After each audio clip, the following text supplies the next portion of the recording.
teruskan dengan perbincangan ataupun apa kita katakan pembelajaran untuk bab yang pertama lah, iaitu pengenalan kepada matlamat dasar awam. Okay, sebelum saya buka kepada slide ni, saya nak you all semua boleh recall kembalilah apa yang kita dah pelajari, apa yang kamu pernah pelajari dalam subjek dasar awam dulu kan. Apa yang boleh kita gunakan ilmu tersebut untuk kita meneruskan mendapatkan maklumat ataupun ilmu yang berkaitan dengan operasi dasar awam ni pula.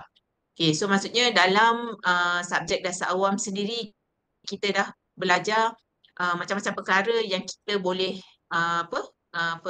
kita katakan faham berkaitan dengan konsep dasar awam itu sendiri, yang mana definisi menekankan tentang apa jua kehendak kerajaan yang mereka nak lakukan ataupun apa yang kerajaan tidak mahu lakukan adalah tergantung kepada keputusan kerajaan itu sendiri. Okay?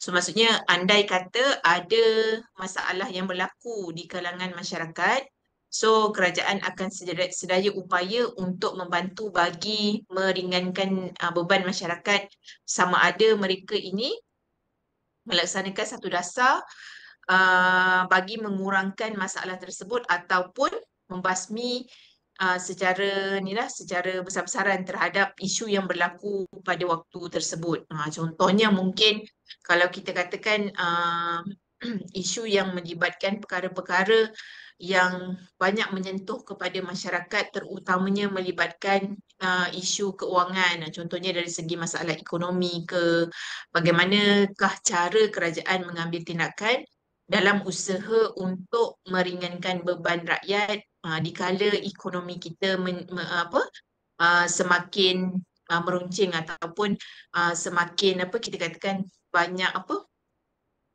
isu yang bersangkut paut dengan keadaan masyarakat yang sangat struggle untuk mencari pendapatan selari dengan apa yang berlaku pada zaman sekarang. So maksudnya dengan kenaikan harga barang yang semakin meningkat, lepas tu dengan keadaan macam ekonomi global yang tidak menentu, ramai yang kena dibuang kerja dan sebagainya. So akan ada perancangan ataupun program yang dilakukan oleh pihak kerajaan bagi membantu masyarakat dalam menangani masalah yang berlaku pada waktu tersebut. Okey, so daripada pemahaman kita tu, kita boleh guna pakai pemahaman tersebut untuk kita melihat dengan lebih mendalam lagi apakah dia yang dikatakan sebagai peranan kerajaan dalam usaha untuk menjadikan negara kita ini sesuatu kita katakan matlamat yang diketengahkan oleh pihak kerajaan tersebut dapat memberikan kita katakan dapat meringankan beban masyarakat. So dalam objektif pembelajaran kita, so kita akan membincangkan keperluan penggubalan dasar awam bagi sesebuah negara. Kita akan membincangkan juga matlamat dasar awam dan kita akan dapat melihat perbezaan antara matlamat dan juga objektif dasar awam itu sendiri.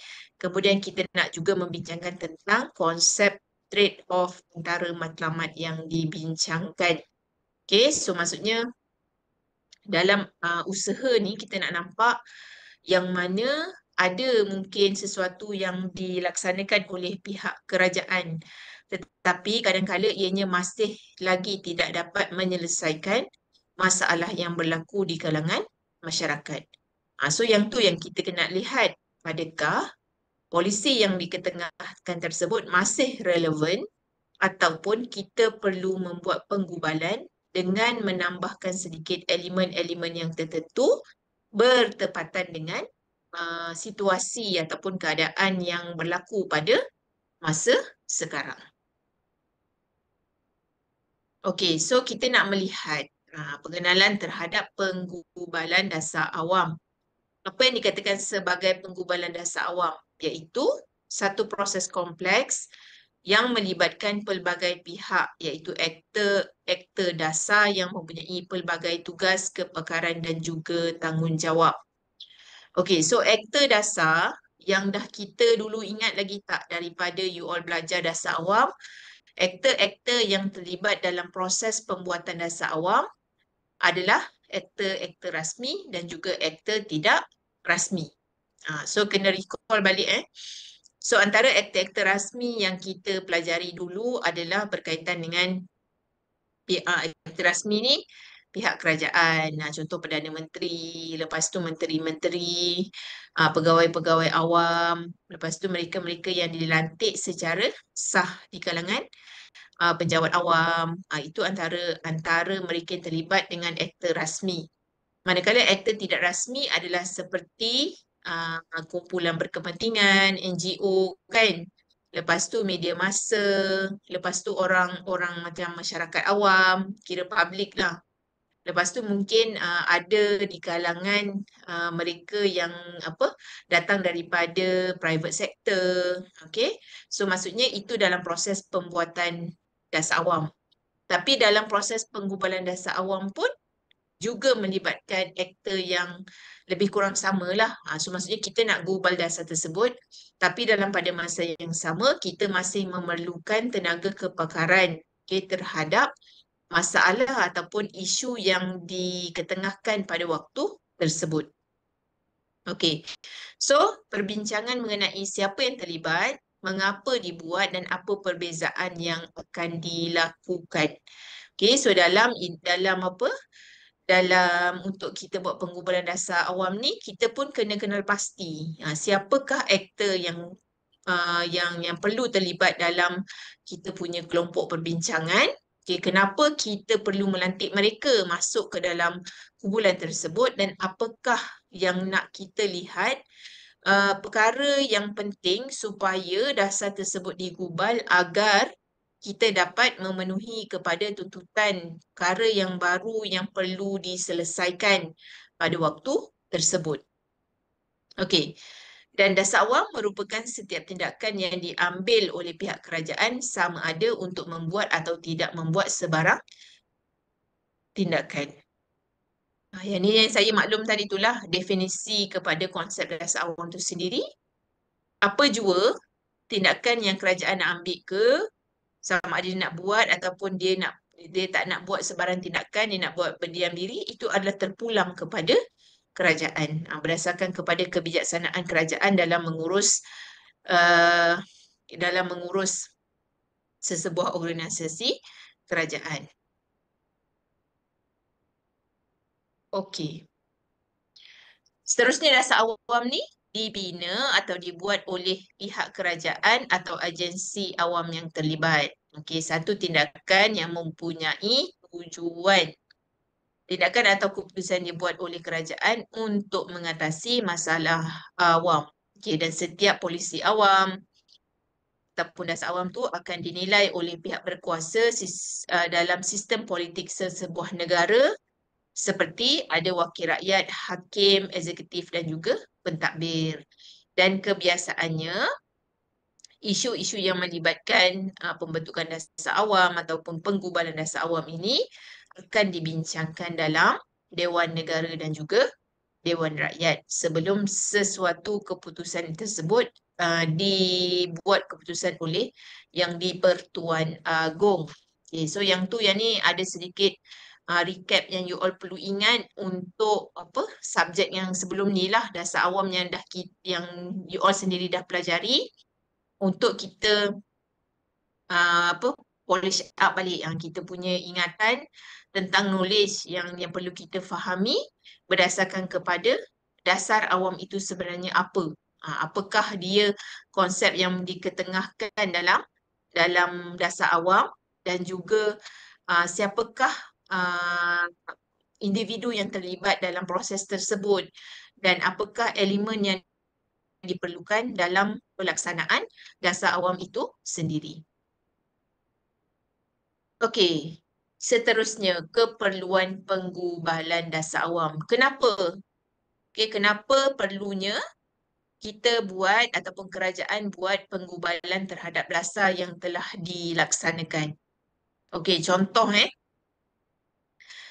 dasar yang telah direvise ataupun yang dah ditambah baik, iaitu seperti dasar wawasan 2020. Okey, siapa boleh jawab? Sekarang ni dasar wawasan 2020 dia dah tukar menjadi dasar apa? Siapa boleh jawab?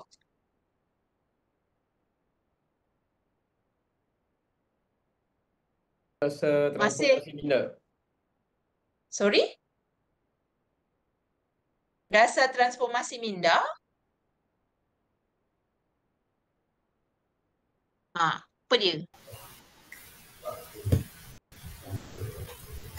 Dasar 2030. Dasar kemakmuran bersama 2030.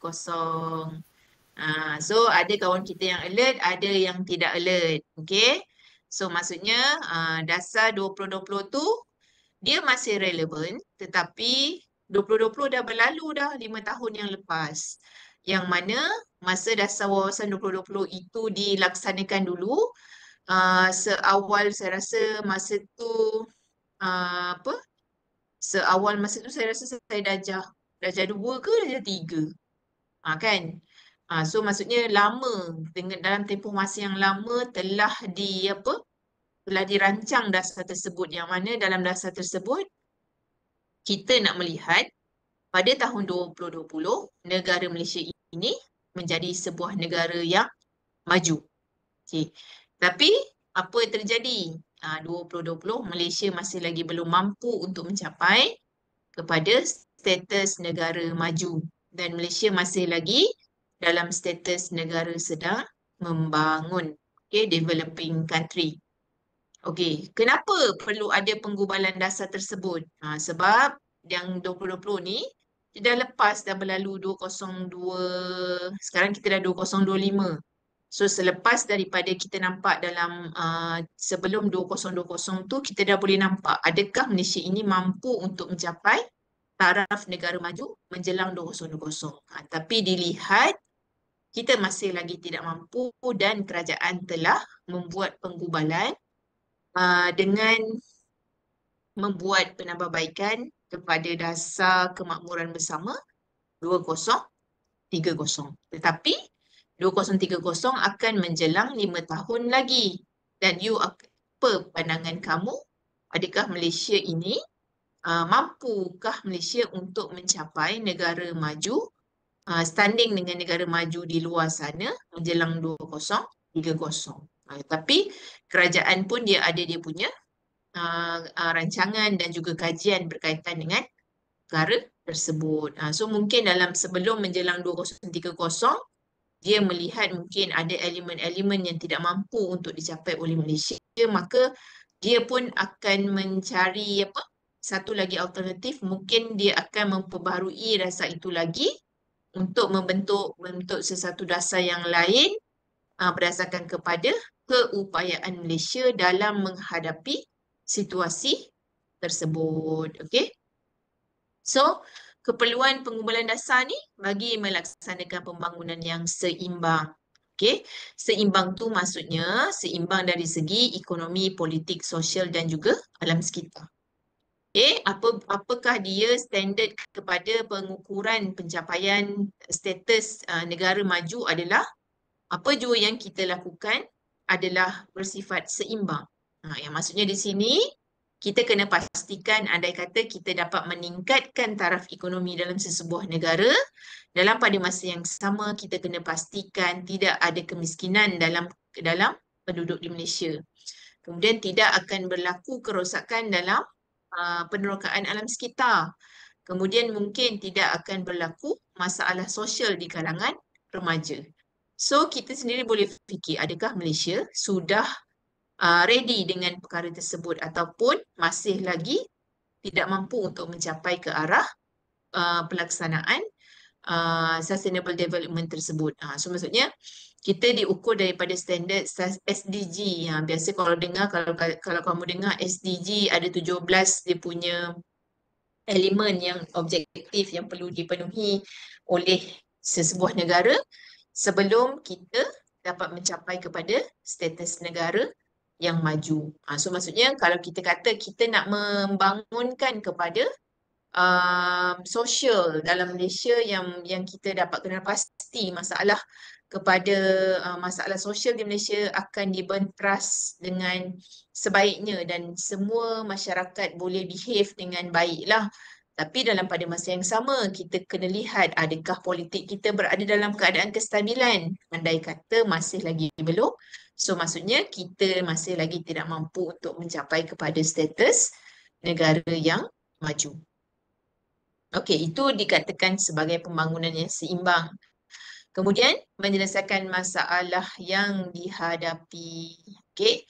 So mungkin dasar yang ada dinyatakan apakah perkara-perkara yang perlu dilakukan andai kata berlaku masalah tersebut. Okey. So tetapi dalam pada masa yang sama kita lihat okey, perkara tersebut masih lagi tidak boleh diselesaikan pada waktu ini. Walhal polisi ada. So kita kena kaji semula polisi tersebut. Sekadar mana kemampuan yang ada pada waktu tersebut untuk dapat menyelesaikan masalah yang timbul pada waktu ini. Okey. Kemudian yang ketiga, mengikut perubahan persekitaran, okay, dari segi ekonomi, krisis keuangan, politik dan sebagainya. Okay, kemudian mengambil langkah proaktif untuk menyelesaikan masalah yang dihadapi dan juga mampu bersaing ke peringkat antarabangsa.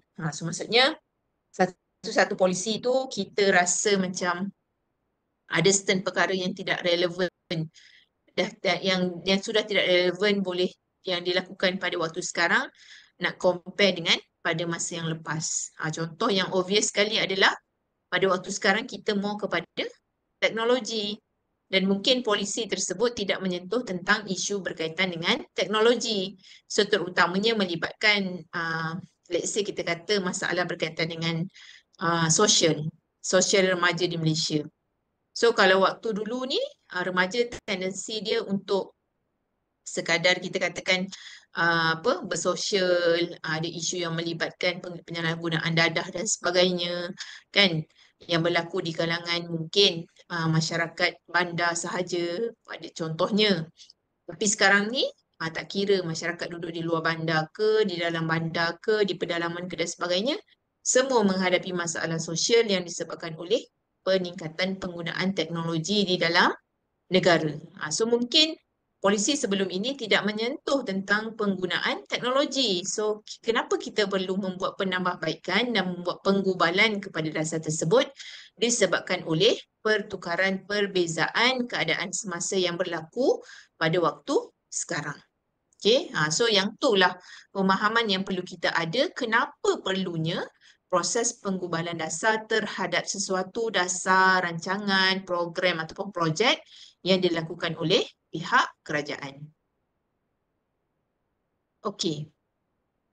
Yang ni lah bentuk-bentuk dasar. Ingat balik bentuk-bentuk dasar yang pernah kamu pelajari dalam subjek dasar awam adalah seperti berikut. Okay, hasrat kerajaan boleh dicapai melalui perkara-perkara seperti dasar itu sendiri. Dasar seperti apa? Dasar pandang ke timur ke, dasar wawasan 2020, dasar perswastaan, dasar dalam dasar macam-macam dasar lah yang boleh kita lihat kan.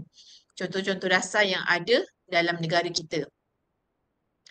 Kemudian program-program yang dikeluarkan oleh pihak kerajaan juga, program pembasmian kemiskinan, lepas tu program pelaksanaan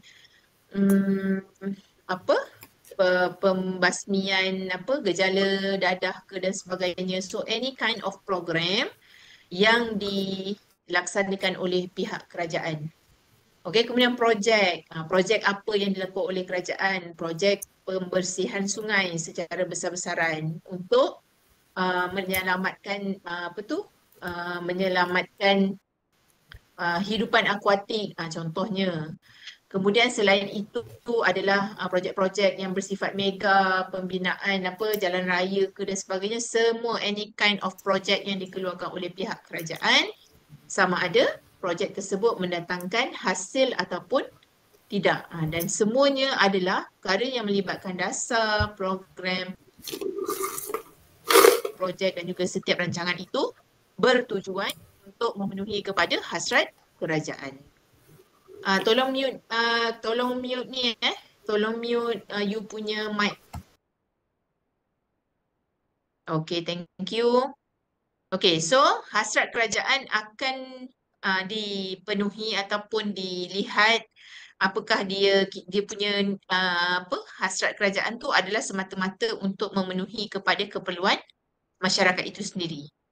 So 4 bentuk dasar awam tu melalui dasar itu sendiri, kemudian program, projek, rancangan dan juga dasar tu adalah seperti undang-undang lah, undang-undang kerajaan yang dikemukakan. Undang-undang kualiti alam sekeliling ke, undang-undang, macam-macam undang-undang yang ada, yang mana setiap undang-undang tu adalah dikeluarkan oleh pihak kerajaan sendiri.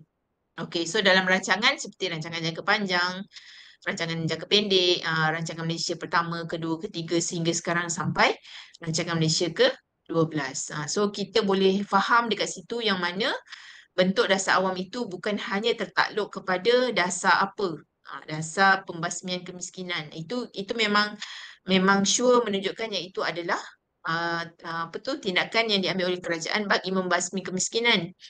Tapi setiap program, projek yang lain yang mana dilaksanakan oleh pihak kerajaan yang biasa kita tengok dalam berita ke kan, berita TV1 biasanya, yang mana mereka akan update kemaskini ataupun melaporkan apakah tindakan kerajaan yang dilakukan terhadap satu-satu isu yang berlaku pada satu-satu masa tertentu. Okay? So itu adalah antara bentuk-bentuk dasar yang telah dilaksanakan oleh pihak kerajaan pada masa lalu, pada masa kini dan pada masa mendatang. Okey. So berkaitan dasar, program dan juga projek, dasar ni merupakan penyataan umum yang mengandungi matlamat yang ingin dicapai. Okey, so melalui daripada itu, strategi pelaksanaan yang mungkin akan dilaksanakan adalah melalui semua program, apa jua projek, apa jua undang-undang yang telah dirilis oleh pihak kerajaan, yang seperti mana saya maklum pada awal tadi. Okey, yang ni adalah contoh antara program, lebih khusus sebahagiannya daripada dasar yang digubal, menyokong dasar yang dibentuk. Ada kumpulan sasar iaitu target group. Contohnya program Rakan Muda, program penerapan nilai-nilai Islam, program pembasmian dadah di kalangan remaja dan sebagainya. Okay, kemudian projek peringkat yang paling bawah, lebih konkret dan juga spesifik. Kumpulan sasar lebih kecil berbanding program itu sendiri. Dan sebahagian daripada program, contohnya program pembangunan rakyat termiskin, projek perumahan rakyat termiskin, projek motivasi ke pertanian secara berkelompok dan sebagainya. Okey, so now kita nak melihat kepada matlamat dan juga objektif dasar. Berdasarkan kepada matlamat dan juga objektif dasar ni, saya rasa yang ada dalam soalan, you all punya soalan individu tadi kan? Okey, so kita bagi satu contoh dasar yang kamu nak lihat, kemudian kamu lihat apakah dia objektif kepada matlamat, kepada dasar tersebut. Yang dekat sini sasaran atau sesuatu yang hendak dicapai, contoh matlamat dasar ni adalah dasar perswastaan yang dilancarkan pada tahun 1983 adalah bertujuan untuk yang pertama, mengurangkan beban keuangan dan pentadbiran kerajaan, kemudian meningkatkan kecekapan dan daya pengeluaran, mempercepatkan pertumbuhan ekonomi, mengurangkan saiz dan penglibatan sektor awam dalam ekonomi, dan membantu mencapai matlamat dasar ekonomi negara. Itu adalah dia punya objektif. Okey. So, kita nak melihat kepada matlamat dan objektif. Apa beza dia? Okey. Kedua-dua matlamat dan objektif adalah sama. Okey, sama kerana kedua-duanya membincangkan apa yang hendak dicapai pada masa akan datang. For our future. For maksudnya apa yang akan dihadapi oleh negara ni ataupun ada prediction yang dibuat oleh pihak kerajaan sendiri terhadap sektor dalam negara kita sendiri. So maksudnya dia dah predict dah kemungkinan 5 ke 10 tahun akan datang apa akan jadi. Okay. So ada 5 ciri yang diketengahkan oleh DUN 1994. Dia kata matlamat dan juga objektif ni biasanya mempunyai tujuan yang spesifik, definisi terma, tempoh masa, dari segi pengukuran dan juga siapakah kumpulan sasaran yang dilihatkan perlu untuk kepada program yang dilakukan oleh pihak kerajaan tersebut. Contoh kalau dia kata berkaitan dengan dasar penswastaan ni adalah melibatkan kepada satu pencapaian matlamat ekonomi negara. Okay, yang mana mungkin dasar penswastaan ini melibatkan apakah projek-projek yang dibina di bawah projek kerajaan perlu diswastakan disebabkan oleh ada certain projek yang memerlukan tempoh masa yang segera. So maksudnya terutamanya dalam pembinaan infrastruktur dan sebagainya. So maksudnya mereka ini kerajaan sendiri dapat melihat yang bahawasanya negara akan menjadi lebih berjaya ataupun ekonomi negara akan menjadi semakin lebih proaktif apabila pembinaan infrastruktur dapat dijalankan dengan cepat. Bila berlaku dengan cepat, so maka akan datanglah investor daripada luar masuk ke dalam negara kita. So maksudnya mereka ini lebih percayalah yang bahawasanya Malaysia ini mampu untuk menjalankan macam-macam aktiviti yang berkaitan dengan peningkatan ekonomi. So pentingnya dasar penswastaan ini perlu dilakukan yang mana certain projek kerajaan akan disub kepada sektor swasta. Okey, yang ni antara ciri-ciri matlamat. Okey, matlamat kita kata aim kepada sesuatu dasar. Antara ciri-cirinya iaitu tujuan yang spesifik. Maksudnya matlamat ni akan dinyatakan secara luas. Contoh bagi meningkatkan kualiti hidup rakyat. Okay, aspek ciri yang lain iaitu definisi terma yang digunakan iaitu secara formal. Contohnya kualiti perkhidmatan kesihatan merujuk kepada kebolehsampaian atau accessibility kepada perkhidmatan kesihatan yang ditawarkan. Okey, so maksudnya apakah dia matlamat yang hendak kerajaan laksanakan dalam sesuatu perkara yang melibatkan pembasmian kemiskinan contohnya. Okey, dia kata dasar ekonomi baru contohnya kerana untuk meningkatkan kualiti hidup rakyat. Definisi terma tu iaitu kualiti perkhidmatan kesihatan yang mana mereka akan meningkatkan perkhidmatan kesihatan di kawasan pedalaman atau di kawasan luar bandar supaya masyarakat di luar bandar pun masih lagi boleh mengakses kepada perkara-perkara yang melibatkan perkhidmatan kesihatan itu sendiri. Okey, tempoh masa tidak spesifik. Contohnya pengendalian dasar ini akan dilakukan pada masa akan datang. Okey, disebabkan oleh mungkin dilihat daripada unjuran yang dilakukan oleh pihak Kementerian Kesihatan yang bahawasanya akan berlaku lagi peningkatan kepada masalah jangkitan penyakit kerana sekarang didapati cuaca ataupun keadaan alam sekitar yang tidak menentu. Contohnya, so dia dah rancang sesuatu yang membawa kepada matlamat yang jelas, yang mana mereka ini akan dasar ini akan dikeluarkan pada masa akan datang berdasarkan kepada pelaporan yang dikeluarkan oleh Kementerian Kesihatan. Contohnya. Okey, dari segi pengukuran bersifat non-kuantitatif iaitu yang tidak diukur. Contohnya insurans kesihatan yang mencukupi. Contohnya kerajaan juga menggesa kepada masyarakat supaya mereka ini alert untuk mengambil insurans kesihatan bagi membantu kepada kebarangkalian masalah tersebut berlaku dan akhirnya masyarakat telah bersedia dengan insurans masing-masing dan apabila terkena jangkitan tersebut, mereka ini tidak ragu-ragulah untuk mendapatkan sesuatu perkhidmatan selain daripada di hospital kerajaan, boleh juga mendapat di hospital swasta. Okey. So kumpulan sasaran dinyatakan secara luas. Contohnya dekat sini kata pesakit yang memerlukan penjagaan rapi. That's why mereka diperlukan untuk mengambil insurans kesihatan yang disebabkan oleh kebarangkalian apabila penyakit tersebut menular. So kan ada tendensi mereka ini duduk dalam ward dalam tempoh masa yang lama dan memerlukan penjagaan yang rapi. Okey, yang tu tadi ciri-ciri matlamat dalam pelaksanaan sesuatu dasar. Okey. Yang kedua adalah berkaitan dengan ciri-ciri objektif. Okey. Antara ciri-cirinya adalah bersifat, kita katakan mempunyai tujuan yang spesifik. Okey, dinyatakan secara konkret.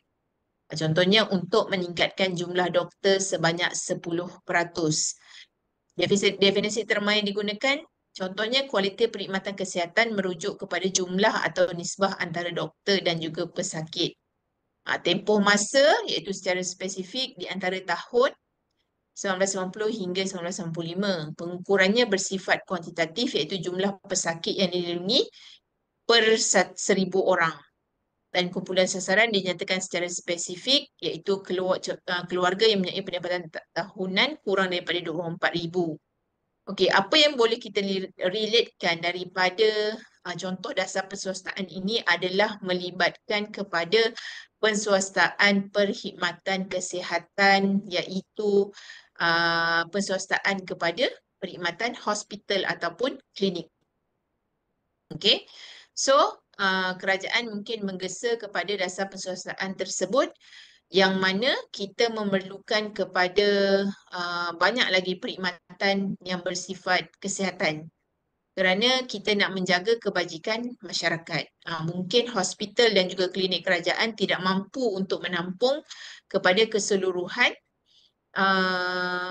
rakyat Malaysia. Okay. So macam contoh masa kes COVID dulu, bila berlaku benda tu serentak, mana-mana hospital pun dah jadi cram. Okay, ada yang boleh duduk dalam ward tu okey lah. Ada yang macam doktor biarkan, contoh kalau kata umur yang dah apa, kita katakan senior citizen kan, yang mana diperlukan, contoh kata kalau ada orang yang berumur 20-30, yang tu yang akan diselamatkan dulu. Kerana mereka ini akan menjadi kepada apa kita katakan sokongan kepada negara di masa akan datang. So maksudnya kalau macam golongan kelompok senior citizen yang tidak mampu nak apa survive kan.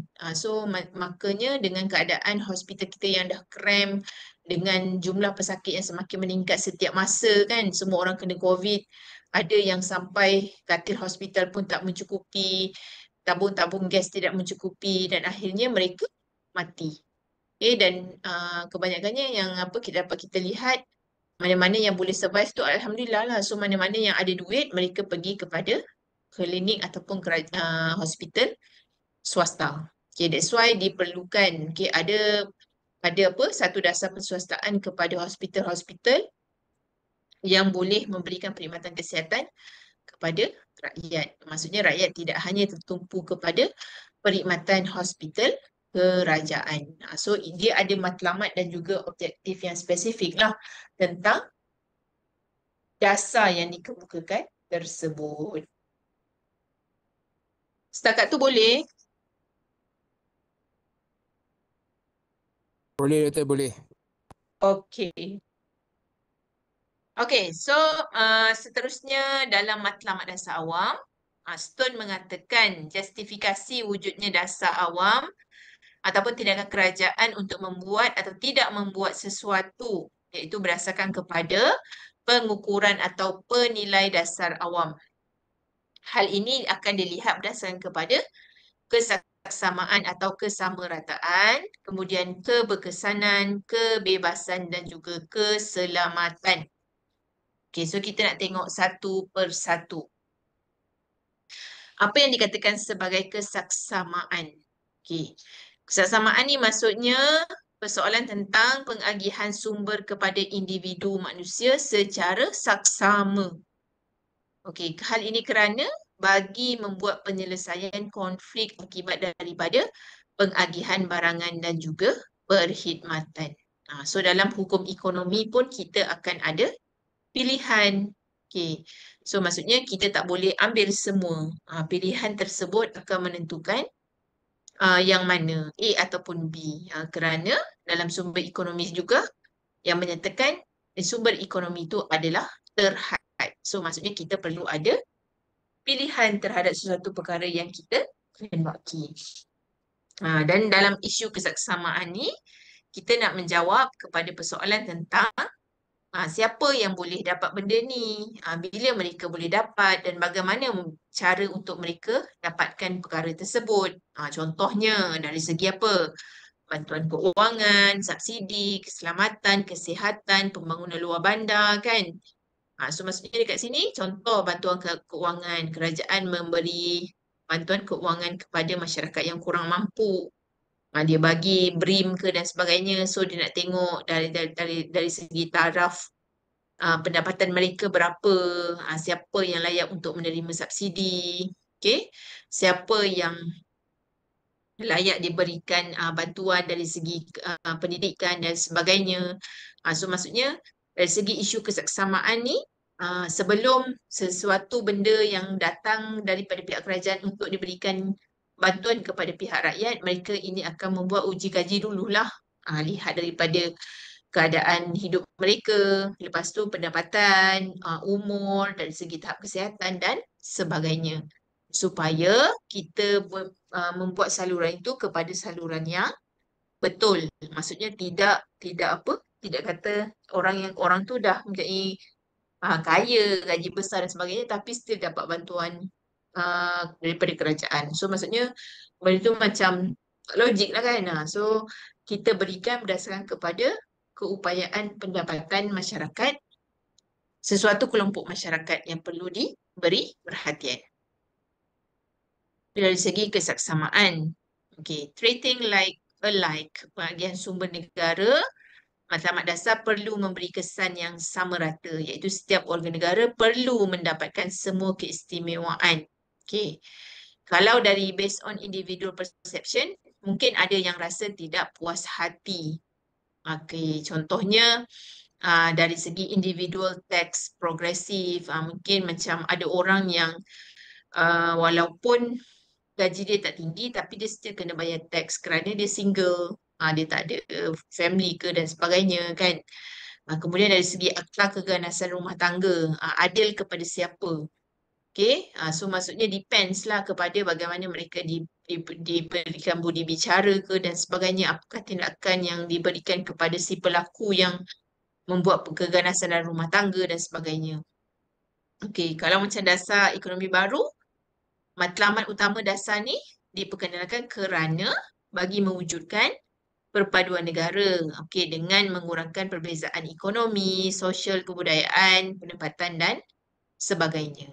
So maksudnya dari segi kesesamaan tu, matlamat dasar kerajaan hanyalah untuk memberi kesan yang sama rata kepada semua masyarakat yang ada dalam negara ini.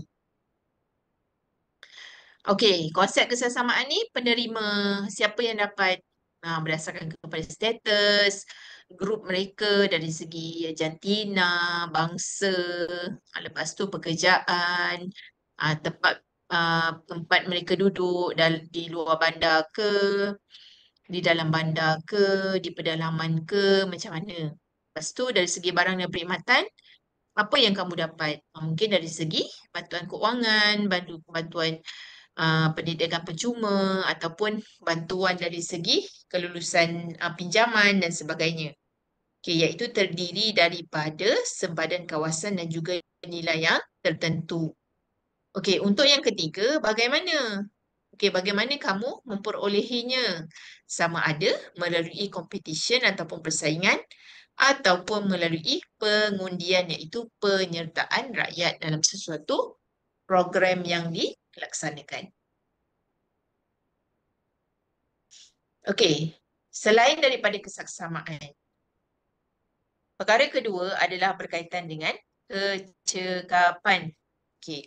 Apa maksud kecekapan? Iaitu kebolehan menjalankan tugas dengan cekap tanpa pembaziran. Yang mana melibatkan nisbah, okey, input kita sedikit tetapi outputnya banyak. So maksudnya dekat sini meningkatkan kecekapan yang mana kita hanya menggunakan mungkin modal yang sedikit tapi kita boleh mengeluarkan output yang banyak. Okey, pengagihan sumber yang sedia ada secara cekap akan memberi pulangan yang banyak kepada masyarakat secara keseluruhannya. Contohnya seperti berikutlah. Dasar pensusahaan, dasar pengurusan kos dan perbelanjaan kerajaan dan juga dasar e-government. Okey. Ini antara efisiensi dan yang diwujudkan dalam dasar yang melibatkan kecekapan kerajaan terhadap pengurusan perkhidmatannya. Okey, perkara ketiga adalah berkaitan dengan keselamatan. Okey, apa maksud keselamatan? Iaitu keperluan manusia, needs of human beings. Kita sebagai seorang manusia ingin merasa diri sentiasa selamat daripada ancaman. Kita kat Malaysia ni alhamdulillah dari hidup dalam keadaan yang masih harmoni, aman damai kan. Tidak ada peperangan, okey, tidak ada walaupun ada certain perkara yang menembak orang buat tembak lari dan sebagainya, kadang-kadang tu pun menjadi kita rasa macam rasa macam dah tak selamat dah duduk kat Malaysia kan.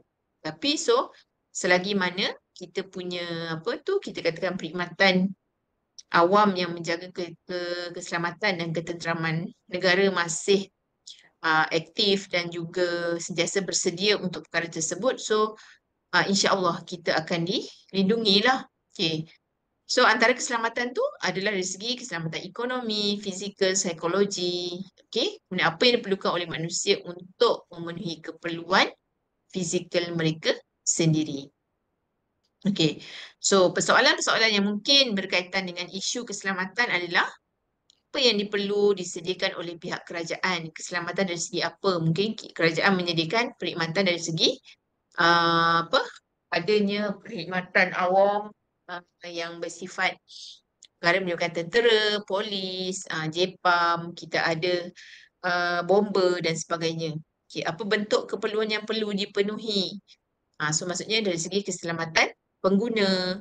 Okay, bagaimana menjadikan keperluan sebagai satu tanggungjawab bersama? Contohnya dari segi ekonomi, dasar gaji yang dikeluarkan, apakah dia berkeso kan? Kalau kata berlakunya kemalangan dalam pekerjaan, bagaimana kebajikan pekerja itu dilindungi kan? Kemudian dasar pembangunan luar bandar, maksudnya kita selamat daripada ancaman rompakan ke, kecurian ke, penipuan ke dan sebagainya. Okay, so dari segi contoh fizikal melibatkan kepada undang-undang jalan raya, akta jenayah dan sebagainya. Manakala dari segi psikologi, iaitu kerajaan telah mengeluarkan satu dasar berkaitan dengan kesihatan mental, dasar anti-bully cyber dan sebagainya. Macam satu isu yang berlaku baru-baru ni dekat Mata Rendah Sains Mara yang mana ada kes isu bully kan yang berlaku di dalam sekolah. Walaupun budak-budak tu kita katakan budak-budak yang bijak pandai, tapi dalam pada masa yang sama dari segi attitude dan sikapnya masih lagi belum pandai, belum cukup pandai.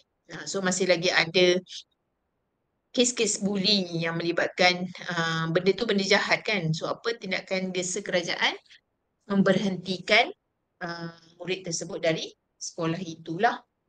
So maksudnya kerajaan cakna dengan perkara ataupun masalah yang dihadapi oleh pihak masyarakat. Okey, so dari segi kebebasan, wujud konflik antara kepentingan individu dan juga kepentingan masyarakat, iaitu secara kolektif. John Stuart Mill dia kata, wajar untuk masyarakat campur tangan, iaitu interfere dengan kebebasan individu, iaitu menghalang daripada sesuatu yang boleh menyebabkan kerosakan.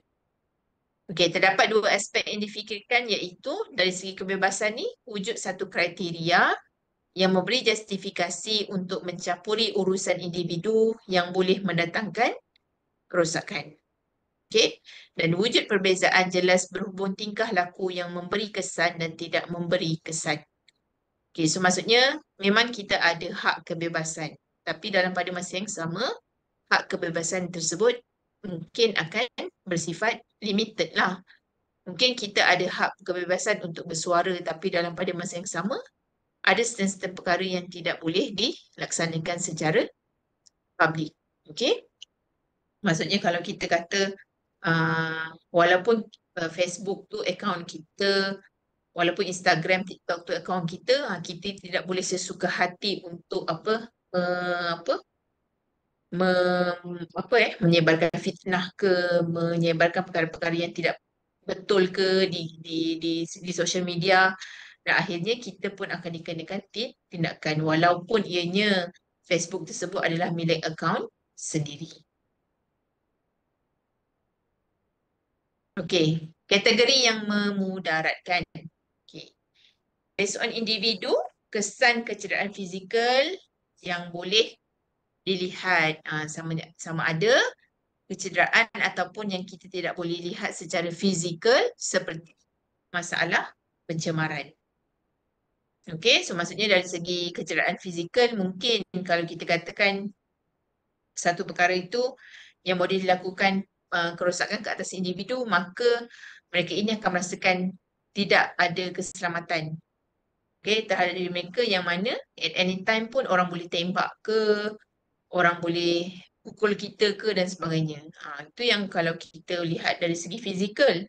Tapi kalau yang tidak boleh dilihat secara fizikal, pencemaran yang mana kita tak nampak pun, kita menghidup udara setiap hari. Sedangkan udara yang kita hidup itu adalah udara yang tidak sihat. Okay, dari segi kesan material pula, kerugian ke atas orang lain. Okay. Dari segi amenity effects ni, iaitu kemudahan ataupun aktiviti pembangunan yang lain-lain. So maksudnya, kalau kita kata memudaratkan ni, tidak semua orang bebas untuk melakukan apa jua yang mereka hendak lakukan. Contohnya, berlakunya masalah vandalism ke, kan? Kalau tak puas hati, boleh sesuka hati bakar bus stop ke, sesuka hati bakar balai polis ke dan sebagainya. So tak boleh lah. Kesan emosi dan psikologi, contohnya pembinaan kilang akan menimbulkan ketidaktenteraman terhadap masyarakat yang berada di kawasan tersebut. Okay, dari segi kebebasan dalam komuniti, yang pertama dikata structural harm, iaitu dasar pendidikan yang tidak seimbang, yang mana mungkin ada setengah-setengah perkara yang tidak kita katakan berlaku secara adil. So maksudnya setiap apa yang diperuntukkan mungkin ada yang tidak bersesuaian. Ada contoh kata kalau budak sekolah kan dia ada dapat bantuan makanan percuma kepada kanak-kanak kan.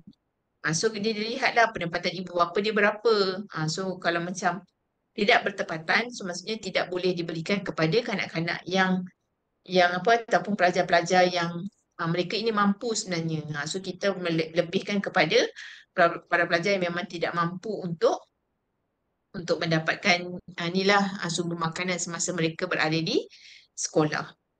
Okey, kemudian akumulatif harm, iaitu kebebasan bersuara tanpa had, berhimpun tanpa panduan keselamatan. Yang ni walaupun bebas, tetapi dalam pada masa yang sama, kalau kita buat sesuatu perkara tanpa mendapat perhatian ataupun bantuan daripada pihak yang berkuasa, so itu pun tidak boleh dilaksanakan. Akhirnya kita juga akan mendapat dia punya masalah. So maksudnya kena ada sesuatu walaupun bebas tapi dengan cara yang berhemat. Okey, kemudian kita masuk kepada trade-off. Apa yang masukkan trade-off? Konsep trade-off ni sebenarnya adalah pencanggahan ataupun dilema pergantungan. Contohnya, memerlukan pertimbangan dibuat dalam pengagihan barangan dan juga perkhidmatan. Okey, apakah tindakan yang perlu diambil oleh pihak kerajaan? Okey, yang mana kita faham dalam negara kita ataupun dalam dunia ini juga sumber adalah terhad, tetapi kita nak memenuhi kepada permintaan masyarakat yang tidak terhad. So maksudnya perlu ada pertimbangan kos manfaat yang dibuat secara terperinci. Contohnya yang diberi kat sini adalah pasaran bebas dan juga pengurangan cukai untuk meningkatkan pelaburan dalam ekonomi sesebuah negara. Tujuannya adalah untuk meningkatkan jurang ekonomi masyarakat dalam sesebuah negara. So maksudnya ada macam kita kata kalau contoh isu yang melibatkan perkara-perkara ekonomi ni apabila rakyat akan berasa tertekan lah dengan keadaan ekonomi apabila pendapatan yang diberikan adalah dalam kuantiti kita katakan dalam jumlah yang hanya cukup-cukup makan kepada rakyat.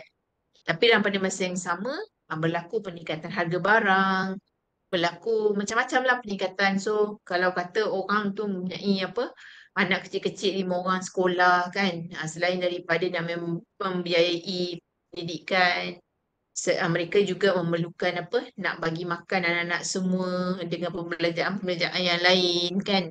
So itu akan membebankan lah.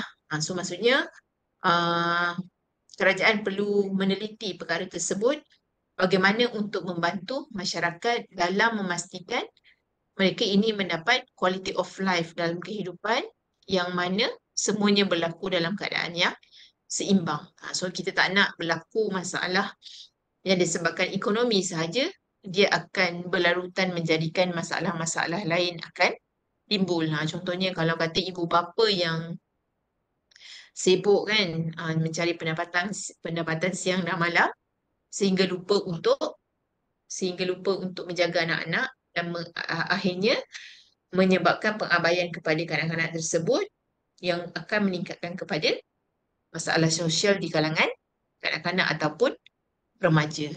So maksudnya dari segi itu, apakah tindakan yang perlu diambil oleh pihak kerajaan bagi membuat pertimbangan terhadap pengagihan barang dan juga perkhidmatan. Contoh sekarang ni banyak jugalah kerajaan membantu dari segi keuangan yang mana melibatkan bantuan-bantuan secara berkala dan sebagainya kan. Namun begitu, diperlukan juga pelbagai usaha lagi yang diambil oleh pihak kerajaan untuk mereka ini memenuhi kepada sumber-sumber yang terhad. Okey. So dari segi apa kita katakan dilema ataupun percanggahan yang dihadapi oleh pihak kerajaan tersebut, ada beberapa perkara yang boleh kita lihat terhadap trade-off di antara kesesamaan versus kecekapan, keselamatan versus kecekapan, kebebasan versus kesaksamaan dan juga kebebasan versus dengan keselamatan. Okay, so untuk perkara ni, saya nak bagi tas sedikit lah.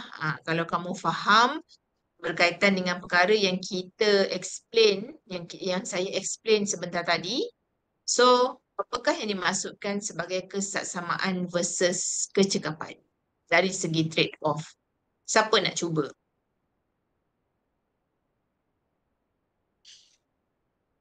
Anyone?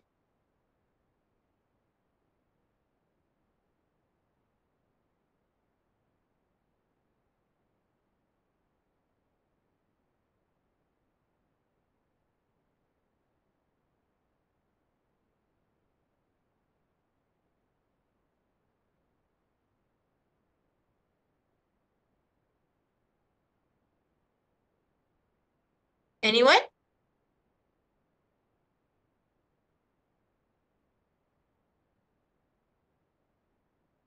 Apa yang dikatakan sebagai kesaksamaan versus kecekapan?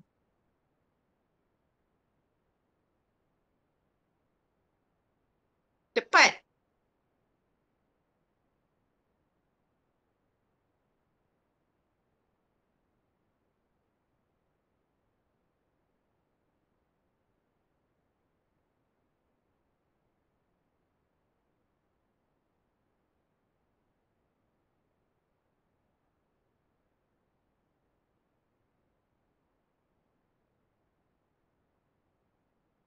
Assalamualaikum tu. Ya, Waalaikumsalam. Cuba tu Okey, silakan uh, Effendi. kesamaan ni lebih kurang pada kita nak bagi taraf hidup rakyat tu apa namanya, in balance tu. Okey. Manakala dari segi kecekapan ni, apa tindakan yang dibuat oleh sesuatu dasar yang dibuat oleh kerajaan tu memberi kesan yang positif terhadap apa ni, kehidupan rakyat tu. Sebagai contoh macam kita membuat apa kerajaan lah, contoh kan, kalau macam dulu kita membuatkan secara manual untuk buat collection dari segi bil-bil kerajaan ni. So sekarang ni kita Okey. ubahkan kepada konsep kerajaan tu lebih telus dan nampak lebih cekap lah di situ saya tembak. Okey. So boleh tak beri contoh isu ataupun perkara-perkara yang boleh kita nampak dari segi kesesamaan versus kecekapan oleh kerajaan ni? Kesamaan ni kalau saya lihat ni contoh dari segi cukai, doktor. Sebab bila kita buat Okey. cukai dulu, kita hasilkan cukai untuk rakyat yang kita, kalau kita lihat pada dulu, kita konsep macam SST sekarang doktor kan. Lebih Mhm. kita mengambilkan kepada, kita pukul rata lah kira semua untuk mendapatkan hasil kepada kerajaan balik. Okey. Okey, manakala dari segi kecekapan tu, daripada segi seperti yang saya lihat macam dalam pentadbiran negara sekarang ni, kita lebih kepada nak untuk meningkatkan integriti dalam suatu apa jabatan kerajaan. Kerajaan dah banyak ubah struktur pentadbiran ke arah digitalisasi, yang mana kita menggunakan e-kerajaan daripada segi collection, mana dari segi apa ni, pungutan cukai pun kita ada banyak melalui transaksi online dan mengurangkan ketirisan lah doktor. Itu daripada Okey, so pandangan saya. maksudnya untuk meningkatkan kecekapan lah perkhidmatan kerajaan tu sendiri. Ya, betul tu. Okey. So maksudnya kalau kita nak tengok dari segi isu kesesamaan dan juga versus kecekapan ni adalah kita kata nak bagi layanan yang sama adil kepada semua. Contoh kalau kita pergi ke kaunter kerajaan kan, kita nak mendapatkan satu apa tu kita katakan semua orang kalau kena ikut queue lah. Okay, so tak kira lah dia ni datuk ke, dia ni siapa somebody ke dan sebagainya, sebab kita nak ada kesamaan kepada semua. Sebab semua orang pun nak mendapatkan perkhidmatan. Contoh kata you nak buat renew lesen ke, renew pasport ke dan sebagainya. So versus kecekapan ni maksudnya apakah tindakan yang diambil oleh pihak kerajaan bagi membantu kepada servis yang diberikan tersebut berada dalam kecekapan. So maksudnya instead of mereka ini perlu beratur panjang, so mungkin mereka ini melalui dengan satu scan. Kita kata scan QR tersebut, kemudian semua orang pun dah boleh membuat dia punya apa perkhidmatan tu dengan lebih pantas. Nak compare dengan sebelum ini yang mana perlu beratur panjang. So itu antara kesesamaan dan juga versus kecekapan. Okay, Effendi, thank you di atas cubaan tersebut. Okay, Okay, sama-sama tu. seterusnya. Keselamatan versus kecekapan. Siapa nak cuba?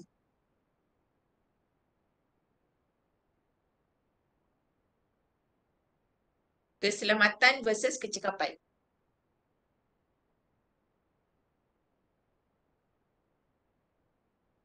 Cepatlah.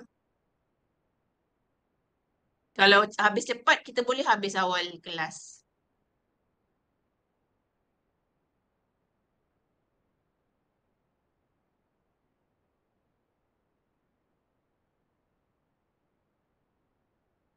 Mana ni? Mana semua orang ni selain daripada Effendi? Mana semua orang? Assalamualaikum doktor. Ada doktor. Okey, silakan. Apa yang kamu faham tentang keselamatan versus kecekapan? Hakim. Saya cuba Hakim. Dr.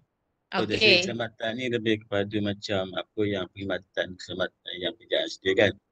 Ini dari segi apa macam perkhidmatan keselamatan polis, ketenteraan untuk kepada rakyat lah, kepada seluruh apa panggil sesuatu Okey.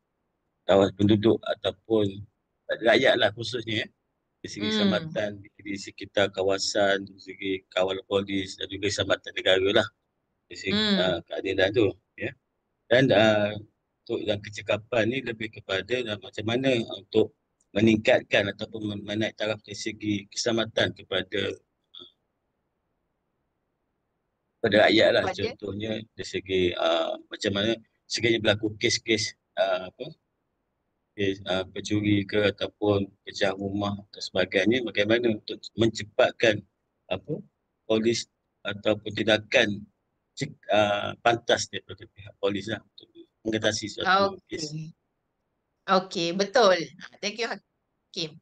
So maksudnya dari segi keselamatan kecekapan ni kita boleh lihat dari segi macam contoh Undang-Undang Jalan Raya kan. Kenapa kerajaan melaksanakan Undang-Undang Jalan Raya? Sebab kita nak semua orang yang memandu dekat atas jalan raya berasa diri mereka selamat. So maksudnya bila ada orang yang cuba untuk membuat onar di atas jalan raya, pandu laju tanpa ikut had yang telah ditetapkan, so dia akan dikenakan tindakan ataupun saman dan sebagainya.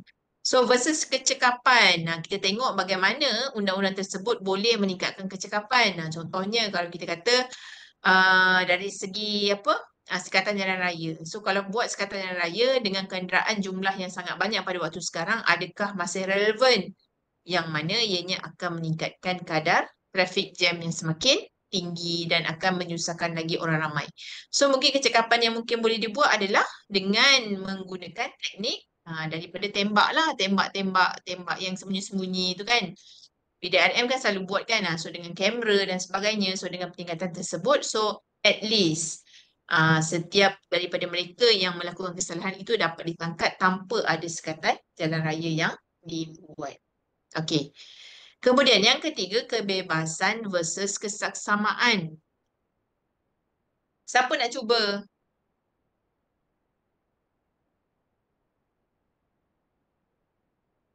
Cepatlah.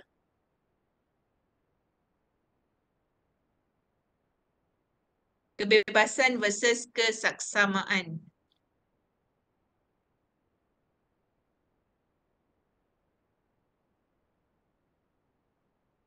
Mana semua orang ni?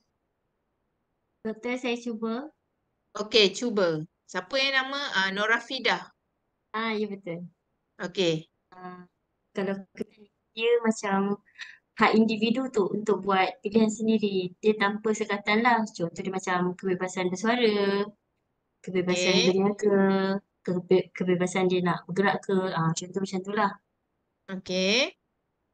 Kalau kesamaan pula tu dia semua orang dapat peluang dengan hasil tu yang adil. Dia tak ada yang ditindas atau tak ada yang ketinggalan. Okey. Yes, betul. Okay, thank you Norafidah. Okey, kebebasan versus kesaksamaan ni macam yang kawan kita kata, iaitu semua individu ni bebas untuk contoh dia kata bersuara. Contoh saya bagi adalah kebebasan untuk you all menjalankan perniagaan secara dalam talian. Contohnya sekarang kan orang sibuk jual dalam TikTok kan dan sebagainya kan untuk mendapat pendapatan. Yes, you all bebas untuk berniaga, tapi dari segi kesaksamaan, contoh kalau dikenakan cukai, pendapatan semua orang pun kena, yang menjalankan perniagaan tersebut dikenakan cukai pendapatan. Okey. Kemudian kebebasan versus keselamatan. Cepat. Saya cuba doktor. Okey, dipersilakan. Kebebasan Rifaan. versus Okey. ya saya.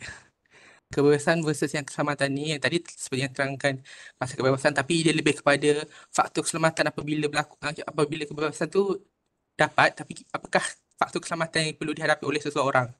Contohnya macam apabila ada ahli keluarga yang kita diminta untuk membuat keputusan menamatkan riwayat ahli keluarga yang sakit tu, apakah faktor keselamatan yang perlu dihadapi oleh dia?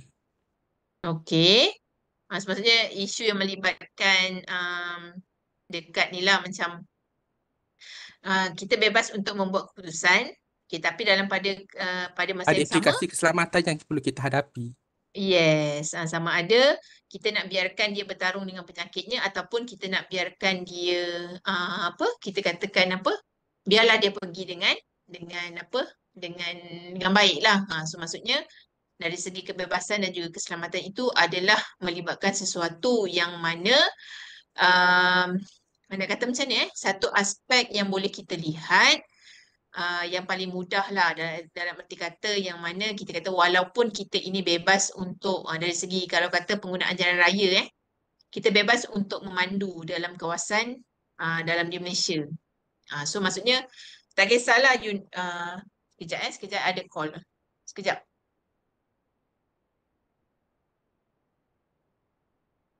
Sorry, kejap. Ada parcel. Okay, so dari segi kebebasan versus keselamatan ni, so contoh kita ni ada hak untuk memandu di mana-mana kawasan jalan raya lah. Okay, so maksudnya you tak kisahlah, tapi dengan syarat kita mesti ada lesen seperti mana yang telah ditetapkan oleh undang-undang negara. So dari segi isu keselamatan, andai kata kita melanggar peraturan dan kita menyebabkan kemalangan kepada individu yang lain, so maksudnya kita pun boleh dikenakan tindakan kerana walaupun kita bebas untuk memandu di mana-mana sahaja, tapi pada masa yang sama kita perlu alert dengan keselamatan orang lain. Okey, so setakat itu boleh faham tentang perkara tersebut? Boleh Dr. boleh. Boleh. Okey. Alhamdulillah.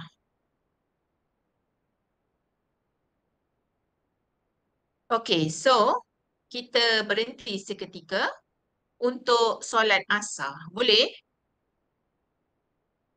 Boleh Dr. boleh. Boleh doktor. Okey, Boleh, kita boleh. berhenti sekejap, 10 minit untuk solat asar, kemudian kita sambung untuk topik yang kedua. 10 hingga 15 minit Okey.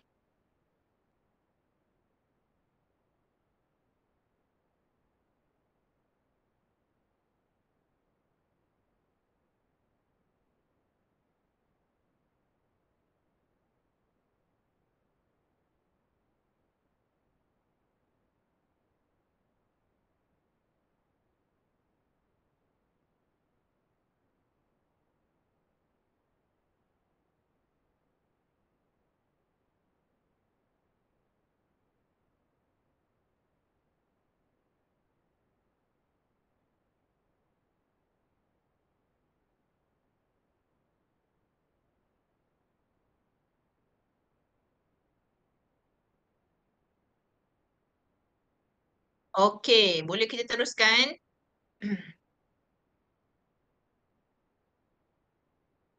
Dah masuk ke belum? Dah masuk doktor. Boleh Okey. Dr. Okey, kita teruskan So daripada perbincangan kita untuk topik yang pertama tadi, boleh kita simpulkan bahawasanya dasar ini merupakan satu panduan kepada kerajaan untuk membawa negara masing-masing ke peringkat yang lebih tinggi dan juga mampu bersaing dengan negara-negara yang lain. Okey, setiap dasar yang digubal mestilah mempunyai matlamat serta kerajaan perlu menentukan keutamaan kepada setiap dasar yang akan digubal, iaitu berdasarkan kepada prioriti masalah yang kerajaan sendiri fikirkan perlu diutamakan dahulu sebelum masalah yang lain. Dan kita pun percaya bahawasanya setiap hari pun akan ada masalah-masalah yang berlaku dalam masyarakat kita. Dan setiap hari juga akan ada juga peluang-peluang yang baharu kepada masyarakat. So, menggunakan kebijaksanaan yang ada pada perkhidmatan kerajaan itu sendiri dapat membantu bagi memastikan masalah yang dihadapi dapat diselesaikan dengan sebaiknya dan peluang yang datang tersebut juga boleh digunakan sebagai satu platform yang baik kepada pembangunan masyarakat dalam sesebuah negara itu juga. Okey, so seterusnya kita teruskan dengan bab yang kedua iaitu berkaitan antara pembuatan dasar dan juga analisis dasar. Okey, so kita nak melihat proses pembuatan dasar. Okey, proses pembuatan dasar objektifnya adalah bagi kita nak melihat apakah dia berkaitan di antara proses pembuatan dasar dan juga proses analisis dasar. Okey, kemudian kita nak menyenaraikan peringkat-peringkat yang terdapat dalam proses pengubalan dasar. Kemudian untuk menyenaraikan juga peringkat-peringkat yang terdapat dalam proses analisis dasar itu sendiri, kita nak membincangkan kepentingan proses pengulangan dasar dan juga membincangkan peranan penganalisis dasar serta membincangkan tujuan perancangan dasar dilakukan. Okey, apakah dia pembentukan dasar? Okey. So, merupakan satu siri aktiviti yang bersifat intelektual. Okay, aktor ataupun pelaku pembuat dasar bukan sebarangan orang kerana ianya melibatkan perkara-perkara yang melibatkan soal kepakaran seseorang individu, kebijaksanaannya dan juga pengalaman tersebut. Okay, so maksudnya siapa yang dilantik sebagai aktor yang terlibat ataupun jawatankuasa yang terlibat dalam proses pembentukan dasar, mereka-mereka ini adalah orang yang berpengalaman, okay, dalam sesuatu perkara ataupun isu yang terlibat. Dan melalui pengalaman tersebut akan menjadikan mungkin mereka ini mempunyai buah fikiran yang boleh membantu kerajaan dalam menyelesaikan masalah yang sedang dihadapi. Okey, so proses pembuatan dasar juga merupakan satu proses yang kompleks. Okey, kompleks ni maksudnya ianya memerlukan jangka masa yang panjang dan juga memerlukan penelitian yang tepat. Okey, juga mengambil kira tentang kesan dan juga faedah yang akan berlaku, memerlukan juga strategi dalam pelaksanaannya dan memerlukan maklumat yang relevan daripada penganalisis dasar yang terlibat dalam jawatan kuasa tersebut. Okey. Yang ni maksud proses pembuatan dasar. Okey. Kemudian kita nak lihat pembuatan dan juga analisis dasar ni. Apa dia? Okey, kita tengok pembuatan dasar dulu. Untuk kerajaan membuat sesuatu dasar, okay, ianya mestilah melibatkan beberapa peringkat yang makro. Peringkat makro ni maksudnya peringkat yang secara besar. Maksudnya dalam skala yang besar. Okay? Yang mana melibatkan pembuatan keputusan, pelaksanaan dan juga penilaian. Okay, so maksudnya kan ada 3 jawatan kuasa yang utama lah bagi proses pembuatan keputusan itu sendiri. Dan siapakah pelaksana yang akan membuat gerak kerja dan siapakah yang akan menilai daripada hasil kerja yang telah dilaksanakan. Okey, apa dia proses pembuatan dasar? Yang pertama adalah penentuan agenda ataupun dalam bahasa Inggerisnya adalah agenda setting. Okey, apa yang berlaku dalam penentuan agenda tersebut iaitu berkaitan dengan perbincangan masalah yang diwujudkan pada waktu tersebut. Okey, yang kedua adalah perumusan dasar. Peringkat yang kedua adalah perumusan dasar ataupun kita panggil sebagai policy formulation, iaitu melibatkan pertimbangan keputusan yang mana yang dikehendaki supaya kita boleh melaksanakan gerak kerja dengan segera dan juga pantas. Okey, itu dari segi perumusan dasar. Kemudian yang ketiga adalah pemakaian dasar atau dipanggil sebagai policy adoption, iaitu apakah dia keputusan dasar yang diputuskan dalam jawatan kuasa tersebut. Okey, dasar yang berbentuk macam mana yang hendak diguna pakai pada waktu tersebut. Kemudian proses yang keempat adalah pelaksanaan dasar ataupun policy implementation yang mana hasil daripada keputusan dasar tadi kerajaan mengguna pakai dasar tersebut untuk melaksanakan dasar itu bagi membantu menyelesaikan masalah yang sedang berlaku pada waktu tersebut. Okey. Dan seterusnya adalah penilaian dasar, iaitu policy evaluation, yang mana di peringkat ini setelah sesuatu dasar telah diimplement ataupun dilaksanakan, pada peringkat ini perlu adanya penilaian sama ada dengan pelaksanaan dasar tersebut adakah masalah yang sedang dihadapi pada waktu tersebut dapat diselesaikan berapa persen, ataupun masalah masih berlaku tetapi mungkin berlaku peningkatan dalam masalah tersebut. So, di situlah pentingnya penilaian terhadap proses yang telah dilakukan tersebut, sama ada dasar tersebut dapat memberikan implikasi ataupun kesan yang baik kepada permasalahan yang berlaku ataupun macam mana, ataupun sebaliknya.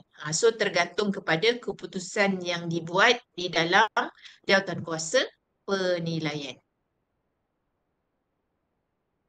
Okey, so seterusnya setelah kita mengetahui tentang pembuatan dasar, okey, peringkat ataupun proses pembuatan dasar. So now kita nak melihat apakah dia komponen dalam proses dasar. Okey, komponen yang penting adalah isu dasar itu sendiri. Contoh kita nak melihat berkaitan dengan isu sosial lah, contoh isu peningkatan sekarang ni apa yang sibuk diwar-warkan, apa peningkatan sumbang mahram di kalangan masyarakat. Okay, so isu tu isu yang sangat-sangat kritikal. Yang mana kita kata apa nak jadi dengan masyarakat kita pada waktu sekarang dan pada waktu akan datang andai kata masalah berkaitan dengan sumbang mahram ini tidak dibendung.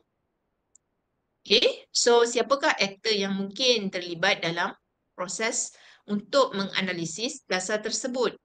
Okay, so bila adanya isu berkaitan dengan sosial tersebut, maka aktor-aktor yang akan dilantik adalah bertepatan dengan bidang kepakaran dan juga kemahiran mereka dalam melibatkan isu sosial.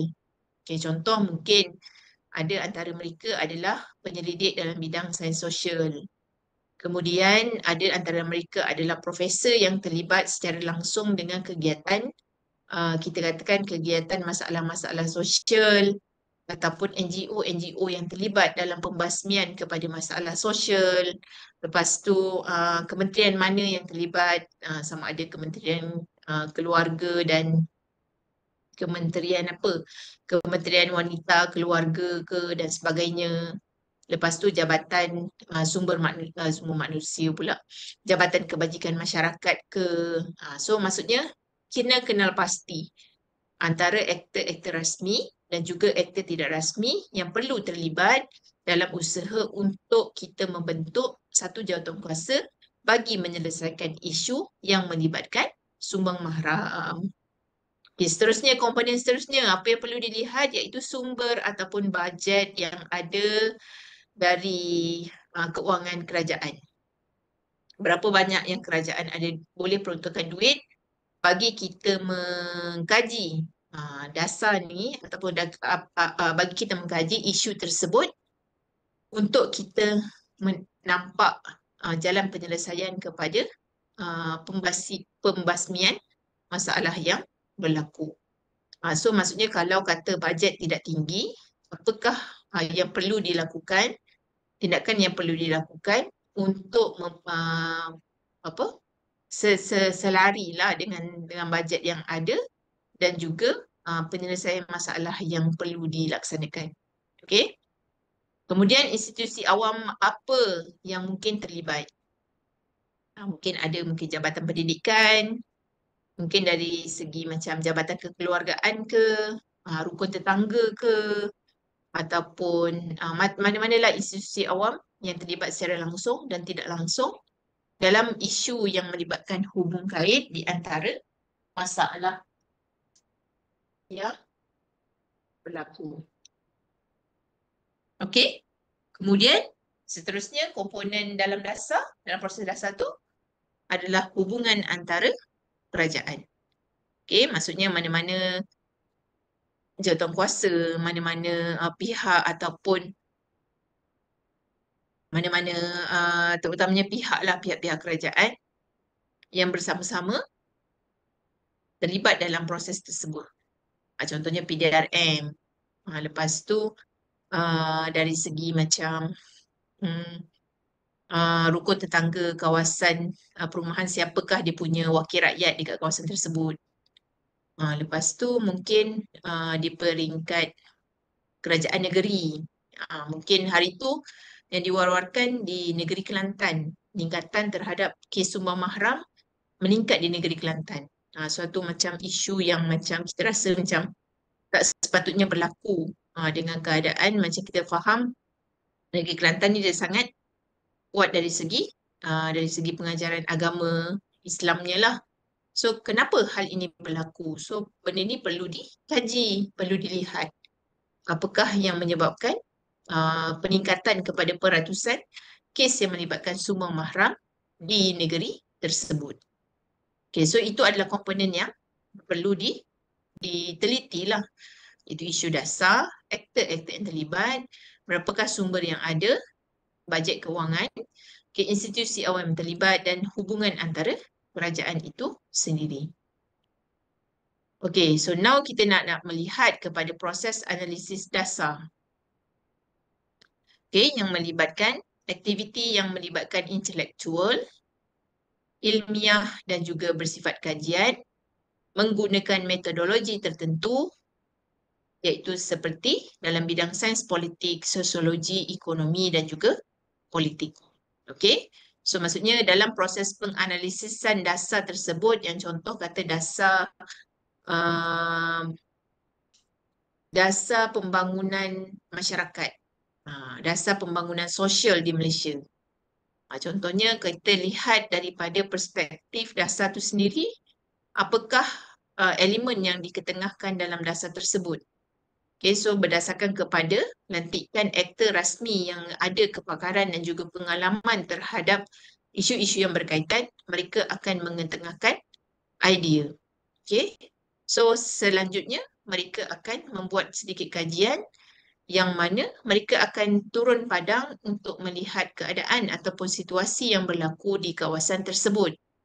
Okay, dengan menggunakan kaedah-kaedah kajian yang tertentu. Sama ada kita melihat dari segi aspek sains politik ataupun ianya berkisar kepada aspek sosiologi manusia ataupun berkaitan dengan ekonomi yang berlaku di kawasan tersebut ataupun melibatkan faktor politik. So mungkin dia akan terjadi di antara salah satu bidang dan boleh juga menjadi di antara dua bidang ataupun menjadi kepada keempat bidang tersebut, iaitu berdasarkan kepada keputusan yang dikeluarkan oleh kajian ataupun pemerhatian yang dilakukan oleh pakar yang terlibat dalam penganalisisan dasar tersebut. Okey, apa yang berlaku dalam proses analisis dasar? Okey, yang pertama adalah problem identification ataupun pengstrukturan masalah. Okey, di sini jawatankuasa akan mendefinisikan masalah yang berlaku. Mereka cuba diagnose, okey, tempat yang dalam contoh, kalau contoh dalam sebuah negeri, kawasan mana yang mengalami kes yang tinggi. Okey, dan di sini mereka akan melaksanakan sintesis pendapat mereka berdasarkan kepada data yang ditunjukkan. Okey. Kemudian yang keduanya, selepas mereka menstrukturkan masalah, mereka akan membuat forecasting ataupun peramalan. Okey, pada waktu proses ini, mereka akan berbincang apakah dia sebab dan juga akibat dan apakah dia langkah-langkah alternatif yang boleh dilaksanakan. Mungkin sebabnya mungkin didapati daripada interview penduduk kampung ke, dan interview sendiri kes-kes yang ada dekat yang selalu dilaporkan di balai polis. Kita jumpa sendiri responden kenapa berlakunya masalah tersebut dan sebagainya lah. So ini adalah berdasarkan kebijaksanaan mereka dalam untuk mengkaji sedalamnya berkaitan dengan isu yang berlaku pada waktu itu. Okey, setelah membuat peramalan, yang ketiga mereka akan buat recommendation ataupun pengesyoran terhadap cadangan berdasarkan kepada ramalan ke atas kos dan juga faedah. Okay, so mungkin dia dah dapat banyak sebab yang berlaku di kawasan tersebut dan mereka ini memerlukan satu sumber keuangan yang tinggi kerana mungkin kita nak membuat satu persatuan yang untuk membuat satu latihan nak memberi kepada masyarakat tentang kempen kesedaran bagaimana nak buat nak buat satu persatuan untuk pembentukan akhlak dan sebagainya, nak panggil ustaz, nak hire ustazah untuk membentukkan akhlak remaja di kawasan tersebut. Selain daripada remaja, orang dewasa yang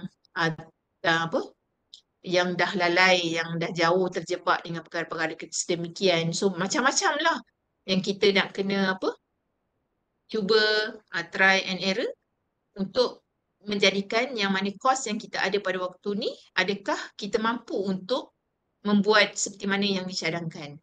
So kalau kata kos kita sikit, bajet kita sikit, tetapi perkara yang kita nak laksanakan tu menelan belanja yang tinggi. So apa yang perlu dilaksanakan? So di sinilah recommendation akan berlaku. Okey, seterusnya selepas recommendation mereka akan membuat pemantauan ataupun monitoring, iaitu berdasarkan kepada pengumpulan maklumat semasa proses pelaksanaan dasar. Okey, maksudnya dekat sini adalah setelah mengenal pasti apakah dia mungkin cadangan-cadangan yang akan dilaksanakan, yang akan dilakukan. Cadangan itu termasuk apakah dia program, projek, rancangan yang perlu dilaksanakan. So, mungkin daripada 10, mereka akan memilih 5 sahaja yang boleh dilaksanakan berdasarkan kepada kos yang limited. Okey, setelah itu mereka melaksanakanlah 5 perkara tersebut dan semasa pelaksanaan 5 perkara tersebut, maka mereka akan membuat pemantauan terhadap pelaksanaan perkara itu. Mungkin dia buat program, mungkin dia menubuhkan persatuan, mungkin dia membuat latihan, ada seminar dan sebagainya. So berdasarkan kepada itu, mereka akan membuat pengumpulan semasa mungkin dalam tempoh 6 bulan daripada pemangsa yang terkena ambang seksual ke, mereka yang kerap membuat kes sumbang mahram ke sebagainya, kan, kita berikan motivasi ke, pergi dekat pemulihan akhlak ke dan sebagainya.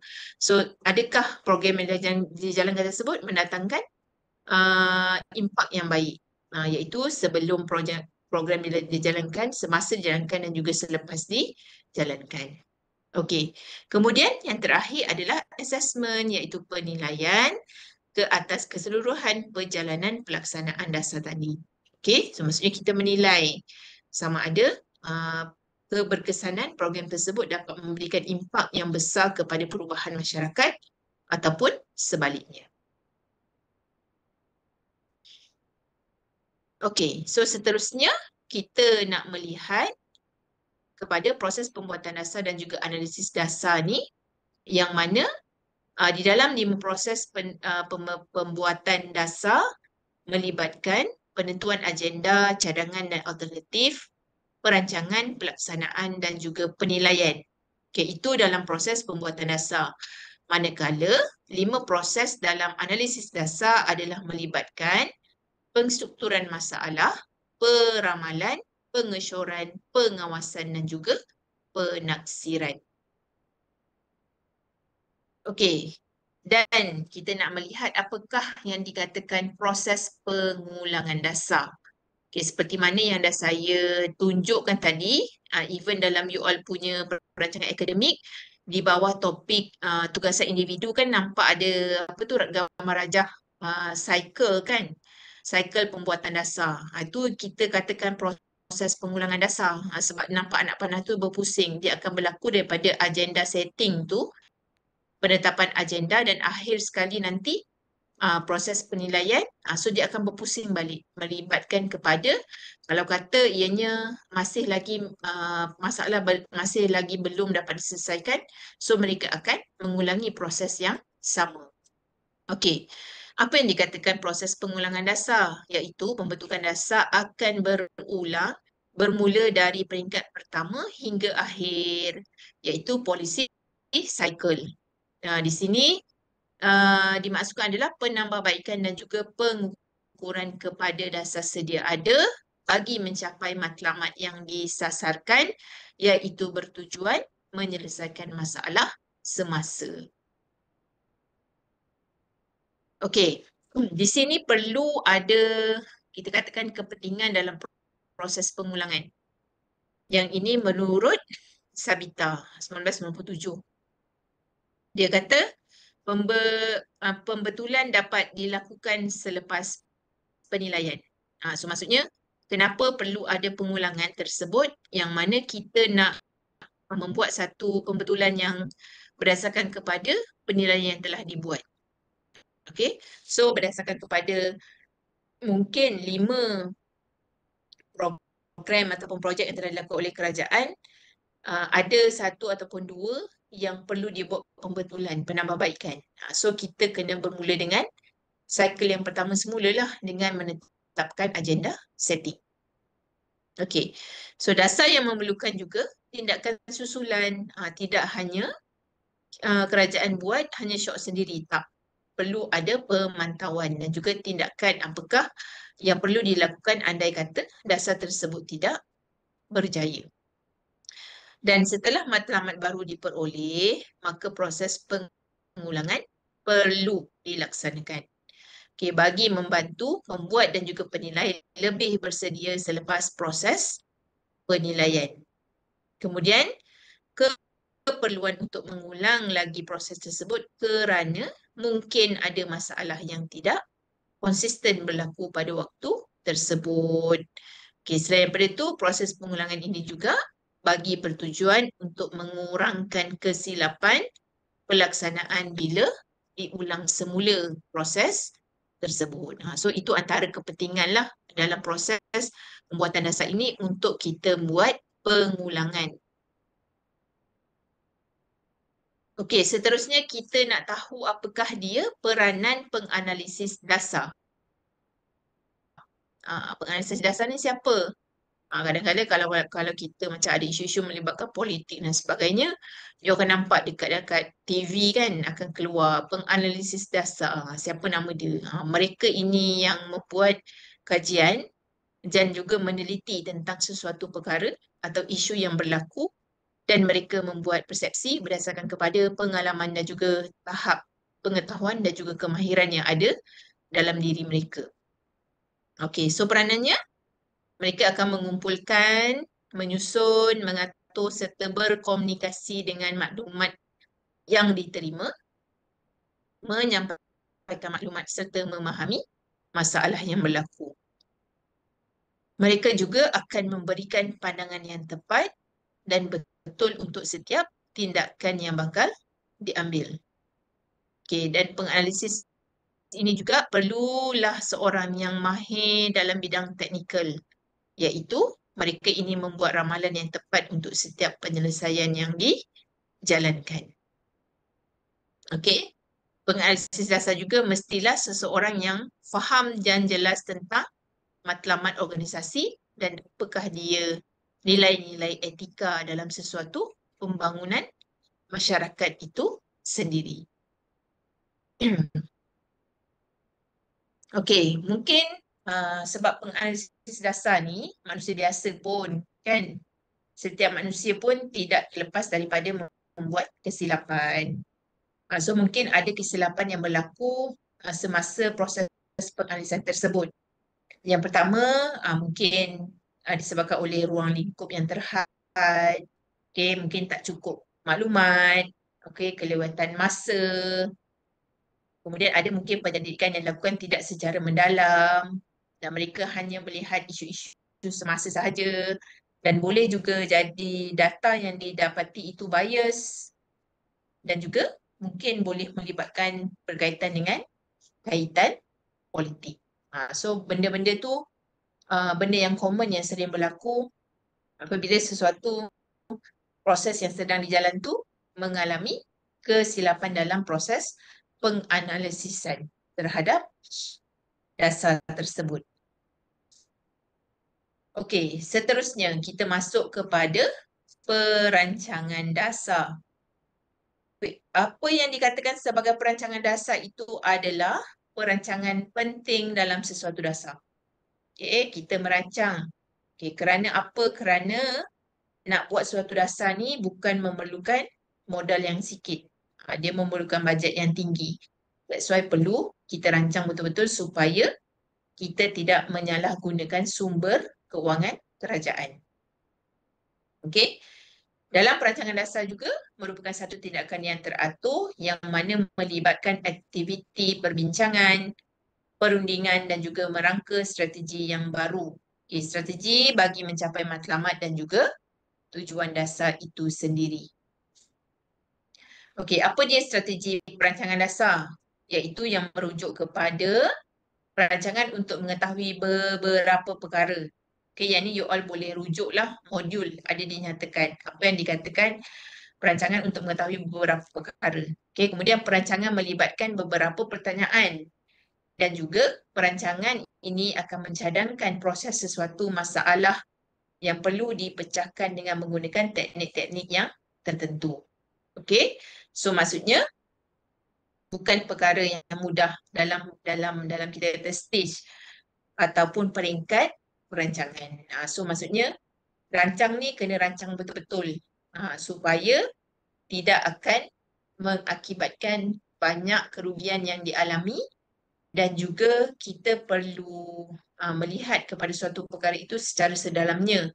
That's why dalam proses perancangan ni dia akan melibatkan banyak perkara yang macam pertanyaan lah, apa yang tak faham, apa yang mungkin rasa macam was-was ke dan sebagainya, ada yang tidak jelas, ada yang tidak komplit dan sebagainya.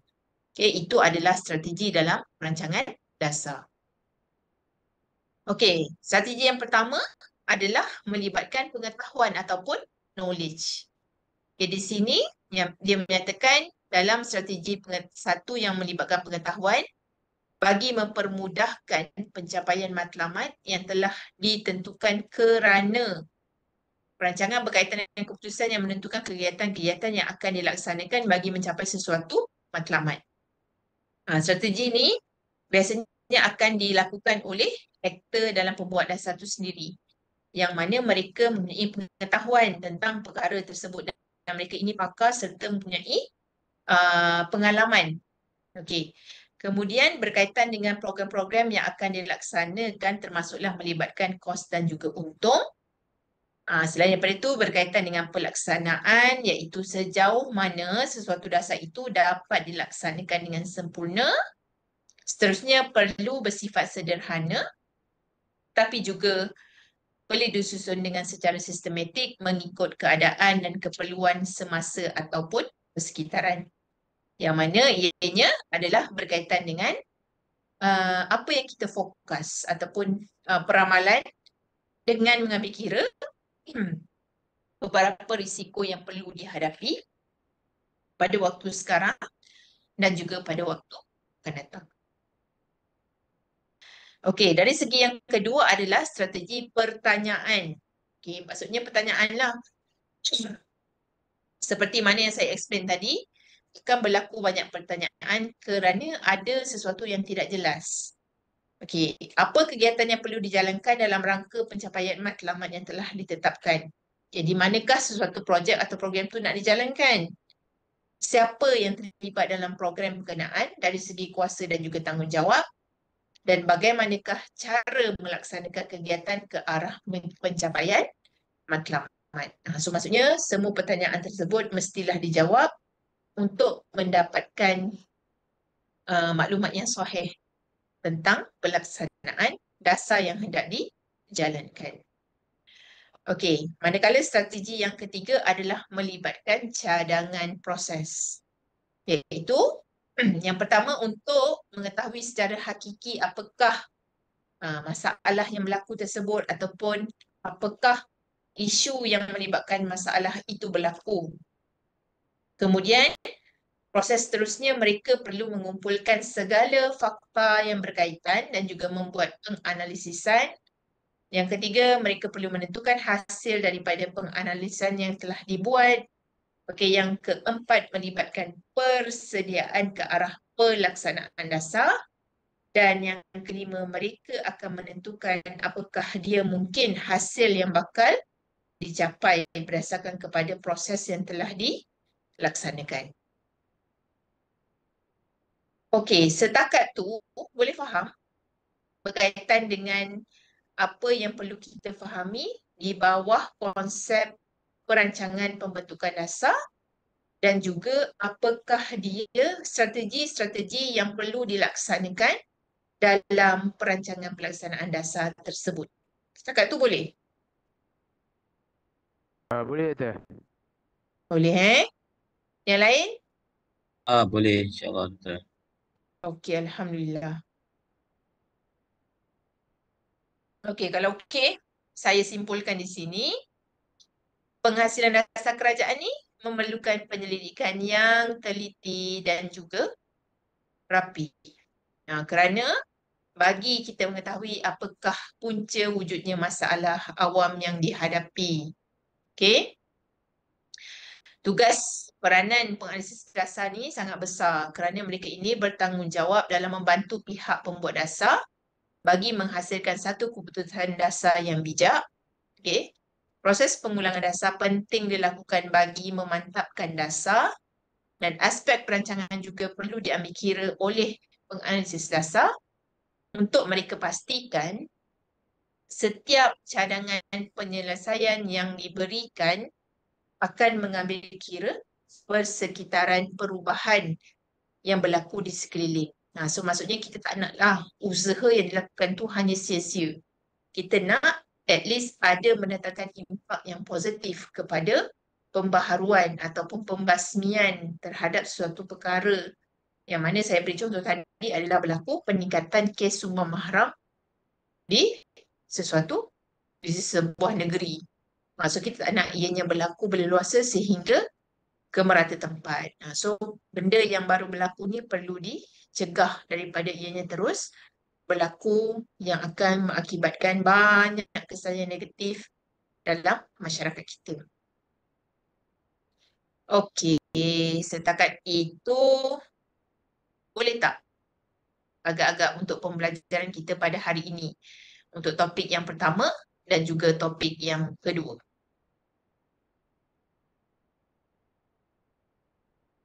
Boleh? Kalau boleh, letaklah thumbs up ke. So at least saya tahu yang you all alert dengan apa yang dipelajari dalam kelas. Okay, so kalau faham, saya boleh lepaskan you all awal, tetapi dengan syarat, kamu tidak boleh leave the meeting until 6:30. Kerana dalam jadual kita, 2:30 hingga 6:30. So maksudnya, kekal berada dalam talian, tapi you all nak pergi mana-mana, pergilah. Kekal berada dalam talian, kerana saya record kita punya kelas ni. Okay? So, boleh Boleh Doktor. Boleh. Doktor, Ya. doktor dah share ke ni yang PA ni? Ya, saya akan share nanti dalam online learning, dalam you all punya portal. Dan juga slide ni pun saya akan share. Okey, terima kasih doktor. Okey, Doktor, sama-sama. tanya satu Doktor. Berkenaan dengan tugasan individu tu, untuk 1 ke 3 orang tu, untuk satu pusat lah kan, bukan untuk melibatkan semua pusat, betul tak? Maksudnya macam ni. Satu topik tu hanya 3 orang saja yang boleh buat.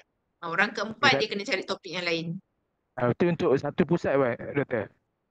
Tak kisah mana-mana pun. Yang tu campur pun tak apa. Maksudnya untuk 6 ke 7 tajuk tadi, kalau contoh pusat Ipoh ada 11 orang. So antara 11 tu boleh pilih lah, jangan lebih daripada 3 orang. Betul? Tak. Dia merangkumi kepada semua. Semua pusat? Ya. So maksudnya kalau macam contoh isu berkaitan masalah sosial, kiralah you daripada Ipoh ke Kuantan ke Melaka ke, siapa-siapa contoh 3-3 Ipoh dah ambil. So tak boleh ambil lah orang Kuantan dan Melaka. Okey. Tak macam terlebih faham Doktor? Faham. Dia memang tak terlebih ke dia tu? Tak terlebih maksudnya?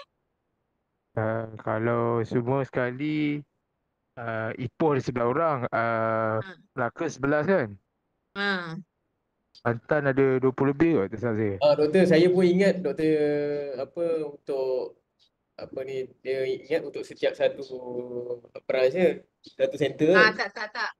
That's why dia kata kat situ, you boleh pilih di antara mana-mana satu isu tersebut ataupun menggunakan mana-mana isu yang relevan dengan apa yang berlaku. Tak kisah, tak tergantung kepada isu yang ada dinyatakan di situ saja. Sedangkan kita banyak je isu yang boleh kita discuss. Okey. Nah? Okey, tak boleh tu. Okey. Boleh refer balik tu. Okey. Terima kasih banyak tu. Okey, sama-sama. Okey, so saya lepaskan awal ni, saya harapkan tidak ada sebarang komplain lah daripada kamu semua. Berdasarkan kepada kita habis kelas awal, serta nanti ada aduan kepada pihak PIS ke dan sebagainya kan. Rasa tak puas hati ke. Ada ke yang akan buat? Ada kita. Okey, so saya nak tak ada apa dia. so maksudnya kalau sebab kita pun dah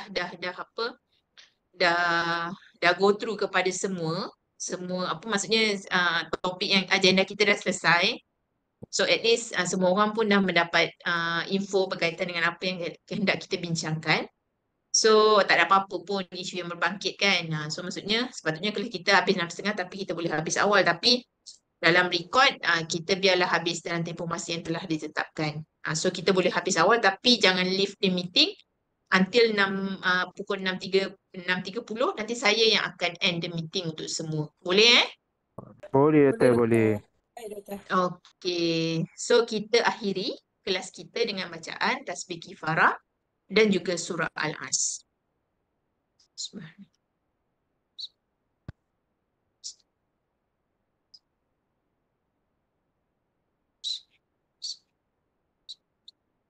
Okey, terima kasih semua. Assalamualaikum, salam sejahtera. Jangan leave the meeting. Okey doktor, terima kasih. Okey, sama. Waalaikumsalam doktor, terima kasih. Salam, terima kasih doktor. Ya, sama-sama. Terima kasih doktor. Ya, sama-sama.